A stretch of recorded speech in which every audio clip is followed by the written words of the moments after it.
성모님의 마지막 십자가의 길. 에베소의 여인들.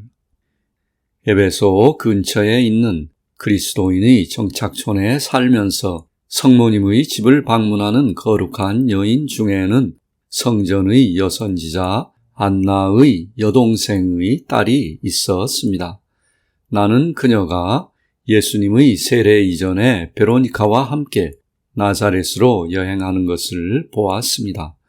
이 여성은 안나를 통해 성가족과 관련이 있었는데 여선지자 안나는 성모님의 어머니 성안나와 관련이 있었고 성안나의 조카딸인 엘리사벳과 훨씬 더 가깝기 때문입니다. 예수님의 세례 전에 나자렛으로 가던 도중에 본 적이 있는 성모 마리아의 이웃에 사는 또 다른 여인은 마라라고 하는 엘리사벳의 조카딸이었습니다. 그녀는 다음과 같은 방식으로 성가정과 관련이 있습니다. 성안나의 어머니 이스메리아에게는 에메렌티아라는 자매가 있었는데 둘 다 호렙산과 홍해 사이에 있는 마라의 목초지에 살고 있었습니다. 그녀는 호렙산에 있는 SNS인의 지도자로부터 그녀의 후손들 중에 메시아의 친구들이 있을 것이라는 말을 들었습니다. 그녀는 언약궤를 운반했던 사제 집안의 아프라스와 결혼했습니다. 에메렌티아에게는 세 딸이 있었습니다. 세례자 요한의 어머니인 엘리사벳, 성안나의 집에서 축복받은 동정녀가 탄생했을 때 왔던 과부 에누에, 그리고 지금 말씀드린 대로 에베소에 살고 있는 마라의 어머니 로다입니다. 로다는 고향에서 멀리 떨어진 곳으로 시집 갔습니다. 그녀는 먼저 세켐 지역에서 살았고 그 다음에는 나자렛과 타보르 산에 있는 카살롯에서 살았습니다. 그녀에게는 마라 외에도 다른 두 딸이 있었는데 그중 한 딸의 아들은 제자가 되었습니다. 로다의 두 아들 중 하나는 마로니의 첫 남편이었는데 그가 죽자 마로니는 자녀가 없는 과부로 성안나의 조카 엘리우드와 결혼하여 나임으로 가서 살았습니다. 마로니는 엘리우드에게서 아들을 하나 얻었지만 엘리우드가 죽어 그녀는 두 번째로 과부가 되었고 그녀의 아들도 죽었는데 우리 주님께서 나임에서 그를 죽은 자 가운데서 살리셨습니다.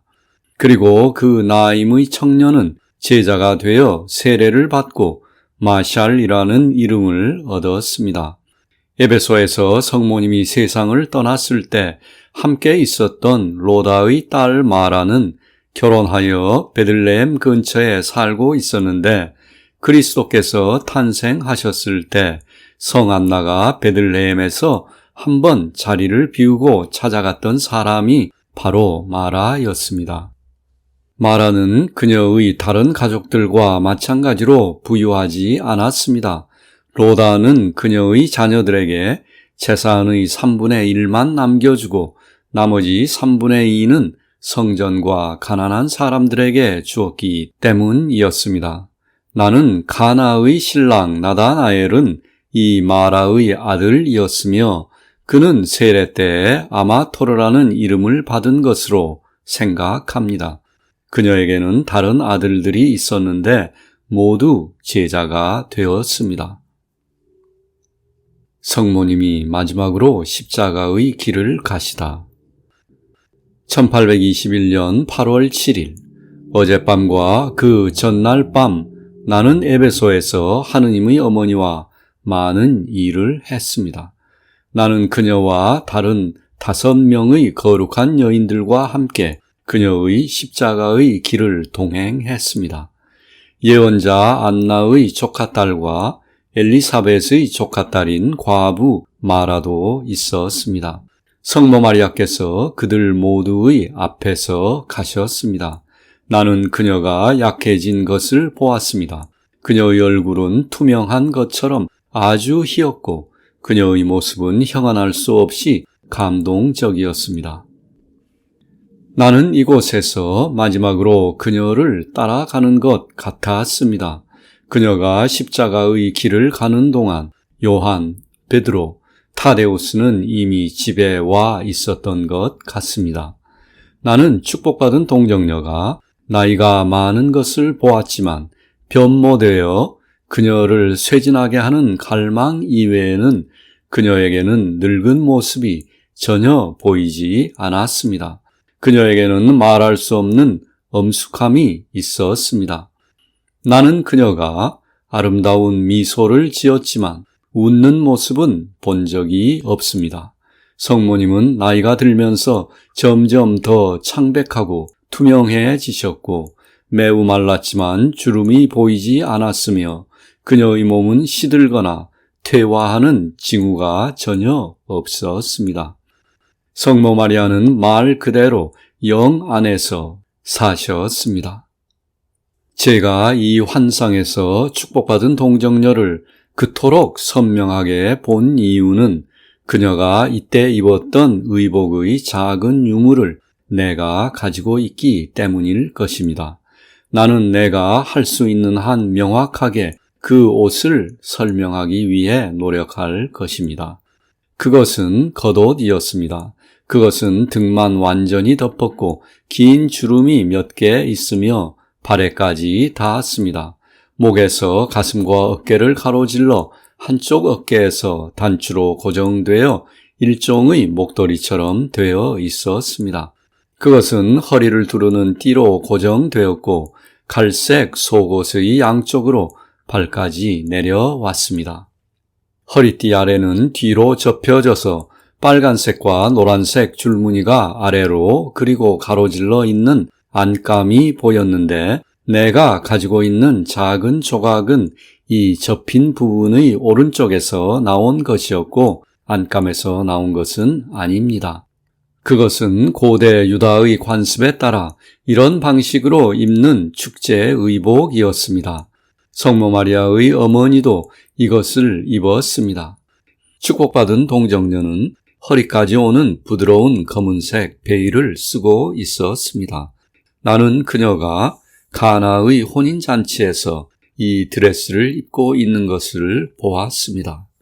예수님 공생의 세 번째 해 우리 주님이 요단강 저편 베타니아에서 병자를 고치시며 가르치실 때에 나는 성모 마리아께서 이 옷을 입고 예루살렘에 있는 니고데모의 집에서 가까운 또 다른 니코데모가 소유하는 아름다운 집에 계시는 것을 보았습니다. 그리고 다시 주님께서 십자가에 못 박히셨을 때에도 나는 성모님이 이 옷을 입고 계시는 것을 보았는데 기도와 애도의 망토 아래에 완전히 감추어져 있었습니다. 의심할 여지 없이 성모님은 예수님께서 갈바리로 순환의 길을 가셨을 때 자신이 입었던 것을 회상하며 여기 에베소의 십자가의 길에서 이 예복을 입으셨을 것입니다.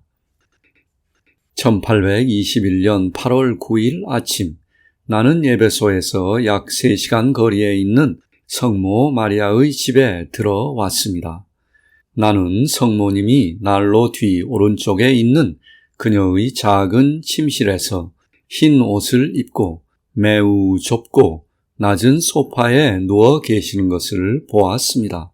성모님은 둥근 방석을 베고 계셨는데 매우 나약하고 창백했으며 그리움에 완전히 쇠진해 있는 것 같았습니다. 성모님은 그녀의 머리와 온 몸이 긴 천으로 쌓인 채 양털로 된 갈색 담요를 덮고 있었습니다. 나는 몇 명의 여성이 차례로 그녀의 방에 들어갔다가 다시 나오는 것을 보았습니다. 마치 그녀에게 작별 인사를 하는 것 같았습니다. 나올 때 그들은 기도나 슬픔의 감동적인 몸짓을 했습니다. 나는 그들 사이에서 여선지자의 조카딸 안나와 내가 십자가의 길에서 본 엘리사벳의 조카딸 마라를 다시 보았습니다. 나는 이제 베드로, 앙드레, 요한, 타데오, 바톨로메, 마티아스 등 6명의 사도가 이미 이곳에 모여 있는 것을 보았습니다. 또한 7 부제 중 한 사람인 니카노르도 있었는데 그는 항상 도우고 봉사하기를 힘썼습니다. 나는 사도들이 집안의 앞쪽 오른편에 성소를 마련하고 함께 서서 기도하는 것을 보았습니다.